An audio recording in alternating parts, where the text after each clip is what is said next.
শিয়ারা বলে হযরত আবু বকর সিদ্দিক, হযরত ওমর ফারুক ওনারা সিংহাসন ছিনতাই করেছে, খেলাফত ছিনতাই করেছে। কি মুসলমান? হযরত আবু বকর সিদ্দিক, হযরত ওমর ফারুককে বলে ছিনতাইকারী। এই জন্য ওই জমানায় শিয়াদের বিরুদ্ধে সুন্নি আকীদা হল তাফজিলুশ শাইখাইন। হযরত আবু বকর সিদ্দিক, হযরত ওমর ফারুককে সবার উপরে মর্যাদা দিতে হবে। বলেন না সুবহানাল্লাহ।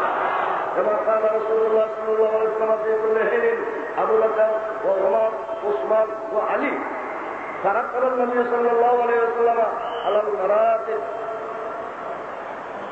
হযরত আবু বকর সিদ্দিক 1 নম্বর, হযরত ওমর ফারুক 2 নম্বর, হযরত ওসমান 3 নম্বর, হযরত আলী 4 নম্বর।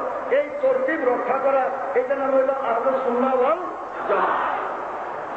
যারা বলে আবু বকর সিদ্দিক ডাকাত, হযরত ওমর ফারুক ছিল ডাকাত, নাউযুবিল্লাহ। এই জন্য সেই সময় আকীদা ছিল, সাহাবী হযরত আনাস ইবনে মালিক বলেন আবু বকর সিদ্দিক হযরত ওমরকে সর্বোচ্চ স্থান দেওয়া, এইটা হল সুন্নি আলামত। বলেন না সুবহানাল্লাহ। 2 নম্বর, হযরত ওসমান হযরত আলীকে সমানভাবে মহব্বত করা। বলেন না সুবহানাল্লাহ। প্রথম 2 জন হুজুরের শ্বশুর, শেষের 2 জন হুজুরের জামাই। বলেন না সুবহানাল্লাহ। কার বিরুদ্ধে কথা বলো শিয়ারা? হুজুরের শ্বশুরের বিরুদ্ধে কথা বলে তুমি কি নাজাত পাবে? قال رسول الله صلى الله عليه وسلم ما بال أقوام يزعمون أن نسبي وحسبي لا تنفع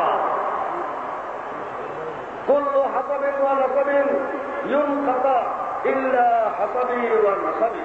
سبحان الله। হুজুরের পাকের শ্বশুরকে গালি দিয়া তুমি মুসলমান হইতে চাও? রসুলের পাকের জামাইকে, এক জামাইকে গালি দিয়ে তুমি কি মুসলমান হইতে চাও? হযরত ইমাম আবু হানিফা রাহমাতুল্লাহ আলাইহি একটা ঘটনা মনে পড়ে গেল। হযরত ইমাম আবু হানিফা সাহেবের ঘরের কাছে এক শিয়া বাস করে, খুব বড় ব্যবসায়ী।